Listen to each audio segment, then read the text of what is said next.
The Elder Scrolls V Skyrim.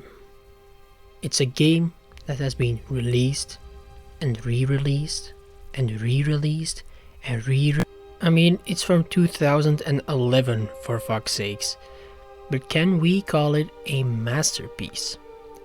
I've once again looked for arguments for both sides. So let's take a closer look at the question, is Skyrim a masterpiece? So, in Skyrim you play as the Dragonborn, which is some person that according to a prophecy would one day show up to kick some serious ass, including some dragon ass. Turns out you're in the middle of a war, because this rando decided that Skyrim belonged to him and some other randos agreed.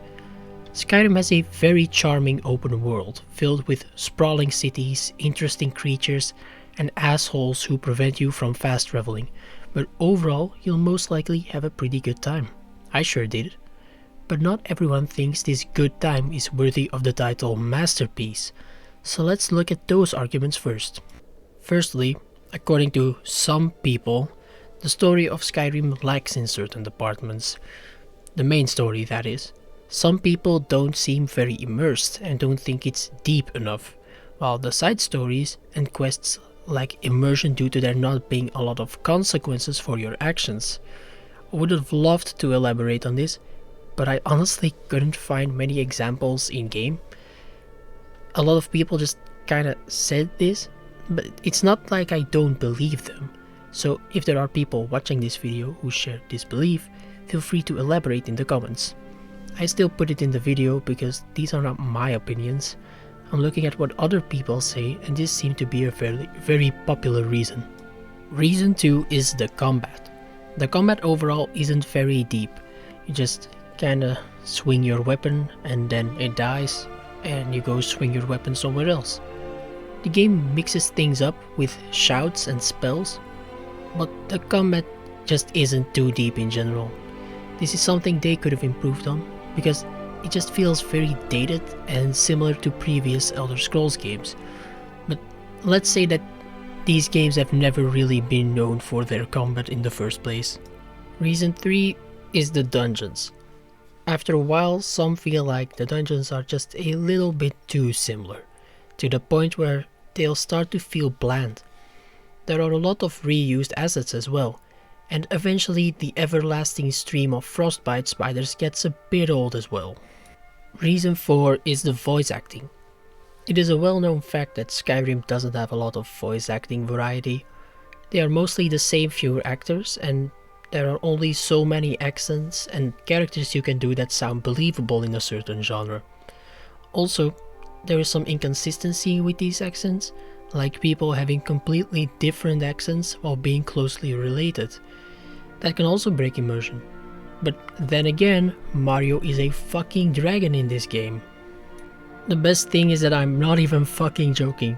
The voice actor of Mario, Luigi, Wario, Waluigi, and all these different kinds of variations in the Mario universe plays Parthurnax, the dragon, in Skyrim. Just keep that in mind the next time you're playing Skyrim. Just imagine Mario talking like that. It's fucking hilarious, I promise. Reason 5 are bugs and glitches. We can only handle so many glitches, and let's just say that Skyrim has and had a lot of glitches, and it just has some weird oddities that can once again break that immersion that is so important in games these days. I mean, horses are motherfucking mountain climbers in this game. Maybe that's just a step too far. Reason 6 is that it just doesn't feel like a masterpiece. This is very difficult to explain because this is very personal, but for some it just doesn't feel right. Maybe it doesn't feel immersive enough, maybe it doesn't really feel better than other Elder Scrolls games, or maybe it just doesn't feel like a masterpiece in general. Sometimes things are just off without you having any valid reason to feel like that. Maybe it's something humans do. So these are the most prominent reasons that people use, but there are a lot of others that do think Skyrim is a masterpiece, for which they have their own reasons. What are those reasons? Are they valid? I don't know, I'm asking you. Let's start with reason number 1. The first reason is actually the story again. The same reason people disliked Skyrim. Others see the story as interesting and well thought out. This probably mostly comes down to taste, but we can't deny the fact that the entire world of the Elder Scrolls series has been created over decades now. So saying that the story is just lackluster isn't really being honest. Reason 2 is that there is a lot of content. Whether or not you think the content gets repetitive, you have to agree that there is a lot of it. You can easily play hundreds of hours and not even get close to finishing the main quest. And that is impressive.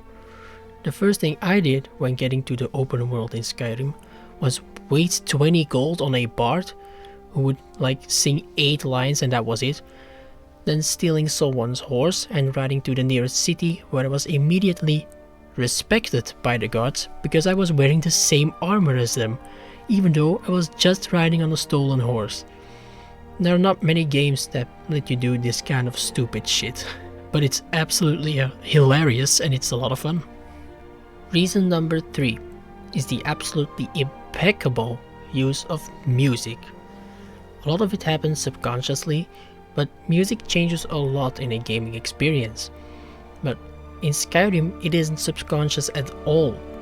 You will definitely be listening to the music because it adds so much to the experience. It doesn't matter if you're feeling epic while fighting a fucking dragon or just walking around and taking in your surroundings. The music is what makes those moments even more memorable. I still think that Skyrim has the best environmental music.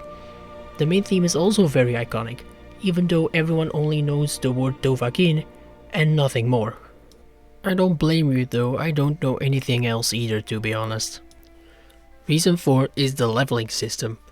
It's something you can spend a lot of time in just thinking about what traits, skills and attributes you like the most and or would fit your character the most. This allows for drastically different experiences, and to a certain extent it can make up for certain aspects of the combat. I've heard that not everyone is a fan of the leveling system though, but overall it's not that different from most games, it's just bigger. Reason 5 is the detail. There are a lot of reused assets in the game, but honestly it does make sense. There are things multiple people would use and would need. Also, it allows for great detail in areas. It's not just a house and a chest and like a closet. There are things lying around. There's stuff on the table. You have little nooks and crannies that reward that little bit of extra exploration. And even though the voice actors are often recycled, they still deliver unique and interesting characters with their own dialogue. And let me tell you what, there are a lot of characters in this world. Reason 6 is the big mod potential. This is a little more controversial, but I saw it used more as a good thing, so I'll put it here. It does feel a little weird to put something that is not technically the game as a positive, but like I said, these aren't my arguments. So there are a lot of mods. They can easily fix a lot of issues the game has and expand the world with more of what the community loves about these games. The fact that mods help the game stay this relevant for so long is definitely worth noting, regardless of you agreeing or not. So that leaves just one singular question. Do you think Skyrim can be seen as a masterpiece? There is no denying that Skyrim has been a huge game for a long time. But is it worth calling a masterpiece? Thank you so much for watching this video. It means a lot to me. I will keep this one short. If you have anything to say about Skyrim, feel free to leave a comment. And with that, I bid thee farewell.